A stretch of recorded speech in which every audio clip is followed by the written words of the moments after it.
बीमार नहीं पड़े हैं दीदी।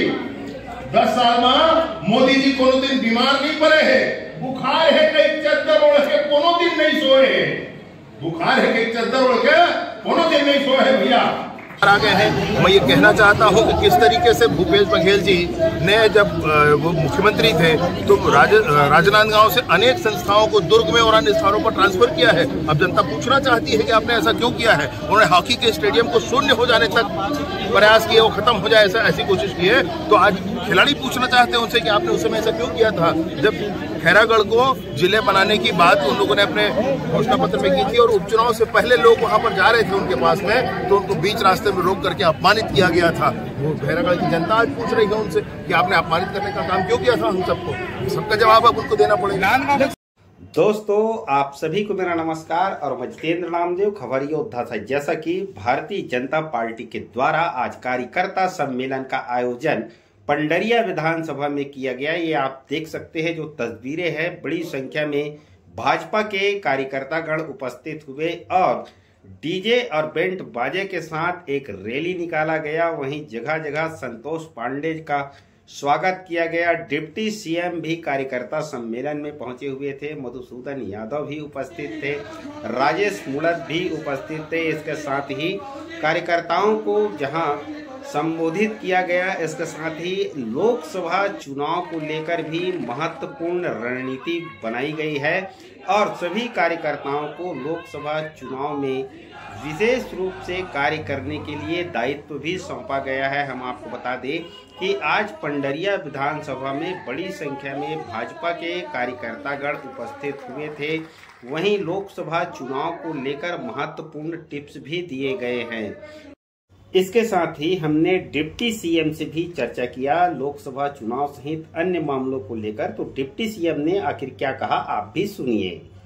सब पे झंडा मोदी जी के चुनाव में फर्क नहीं होना चाहिए भैया, फर्क नहीं होना चाहिए। 10 साल में कोनो दिन आदमी बीमार नहीं पड़े हैं दीदी। 10 साल में मोदी जी कोनो दिन बीमार नहीं पड़े हैं। बुखार है कई चद्दर ओढ़ के कोनो दिन नहीं सोए है। बुखार है कि चद्दर ओढ़ के कोनो दिन नहीं सोए है भैया। क्षण क्षण काम करे है, देश भर काम करे है, दुनिया हमारा पूरा समाज भर काम करे है। भारत के मान पूरा दुनिया में बढ़ाए भर काम करे है। भारत के मान बिंदु पर काम करे है। हमारे देश में 370 का धारा लगे रही से पूरा कश्मीर कटे रहे भारत में। समूचे देश की जनता मैं कहता हूँ बाढ़ सी आई है सबके बीच में, और वही हाल में पंडरिया में देख रहा हूँ। अद्भुत उत्साह है कार्यकर्ताओं में, गजब का माहौल है जनता के बीच में। मोदी जी ने कहा है कि 2 कार्यकाल में बड़े फैसले हुए और तीसरी कार्यकाल में और बड़े फैसले होंगे। तो ये जो और बड़ा फैसला है ये भाजपा के कार्यकर्ताओं के दिल का विषय है। उसकी प्रतीक्षा में कार्यकर्ता बहुत दिनों से थे, अब ये अवसर आया है। ऐसा ही हमेशा कहते हैं, अपने कार्यकर्ताओं की पीड़ा कभी उन्होंने समझी नहीं। जो दाऊ जी के संदर्भ में मैंने भी देखा एक वीडियो, तो उन्होंने और कुछ तो नहीं कहा, अपने बारे में ही कहा, जो कुछ वहाँ परिस्थितियाँ थी उस बारे में कहा। उनको ये सब समझना चाहिए था पहले भी। और दूसरा मैं ये पूछना चाहता हूँ कि वो भाग कर क्यों आए हैं पाटन से। पाटन की जनता ने उनको उनकी विपरीत परिस्थितियों में इतना प्रेम दिया है, उसको छोड़कर आ गए हैं। मैं ये कहना चाहता हूँ कि किस तरीके से भूपेश बघेल जी ने जब वो मुख्यमंत्री थे तो राजनांदगांव से अनेक संस्थाओं को दुर्ग में और अन्य स्थानों पर ट्रांसफर किया है। अब जनता पूछना चाहती है कि आपने ऐसा क्यों किया है। उन्होंने हॉकी के स्टेडियम को शून्य हो जाने तक प्रयास किए, वो खत्म हो जाए ऐसी कोशिश की है। तो आज खिलाड़ी पूछना चाहते हैं उनसे कि आपने उस समय ऐसा क्यों किया था जब खैरागढ़ को जिले बनाने की बात उन लोगों ने अपने घोषणा पत्र में की थी और उपचुनाव से पहले लोग वहां पर जा रहे थे उनके पास में, तो उनको बीच रास्ते में रोक करके अपमानित किया गया था। वो खैरागढ़ की जनता आज पूछ रही है उनसे कि आपने अपमानित करने का काम क्यों किया था हम सबको। सबका जवाब अब उनको देना पड़ेगा। कुछ कांग्रेसी नेताओं का यह कहना है कि लगातार जो है भूपेश भाजपा के कार्यकर्ता किसी एक समय पर नहीं, अनवरत काम करने वाले कार्यकर्ता हैं। और इसलिए मैं निवेदन पूर्वक कहना चाहता हूँ, भाजपा को अपने सामर्थ्य पर पूरा भरोसा है, अपने कार्यकर्ताओं की ताकत पर पूरा भरोसा। पत्र मेरे नाम का आया है और उसमें उन्होंने जो कुछ कहा है उसके संदर्भ में मैं सर्वप्रथम यही कहना चाहता हूँ कि उसमें जो जिन विषयों का उल्लेख उन्होंने किया है वो विषय तो उस पर तो सरकार काम कर ही रही है। सरकार तो विकास वहाँ लाना चाहती है, परंतु रोड बनने से क्यों रोक दिया जाता है। तैयारी के साथ इस लड़ाई को लड़ेगा। सभी भाई बहनों से मैं बहुत नहीं करूंगा, केवल इतना ही एक दो बात कहूंगा। काम करने का काम 1000 महतारी मंडल में साल में 12,000 देने का काम यदि किसी ने किया वो भाजपा की सरकार है, विष्णुदेव साय की सरकार।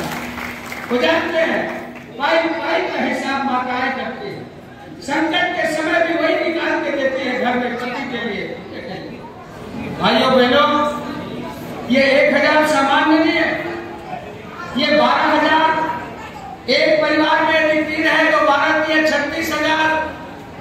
और आज की तारीख में करोड़ों रुपये देने का काम विष्णुदेव सरकार ने किया। करोड़ों 14,000 करोड़ रुपया देने का काम। यहाँ किसान भाई मत बैठे, मैं निवेदन करूं एक ठन ऐसे किसान भाई को खड़ा होकर बता दो, सब लोग पैसा मोल मिले, सब लोग पैसा मिले हैं, अंतर की राशि 917 रुपया। जेल में ऐसे लगता है कि सब ने अपना बिल पे ज्यादा पैसा बोला मिलेगा, ऐसे एक जन खड़ा होकर बताओ तो एक जन कोनो भी। कबीरधाम जिले के खबरों के लिए आप जुड़े खबर योद्धा के साथ। इसके साथ ही हमारा वेब पोर्टल साइट खबरयोद्धा.com के नाम से बनाया गया है, जिसमें आप गूगल में सर्च करने पर आपको पूरी तरोताजा खबरें आपके मोबाइल पर ही मिलेगी। तो आप सभी को बहुत बहुत धन्यवाद।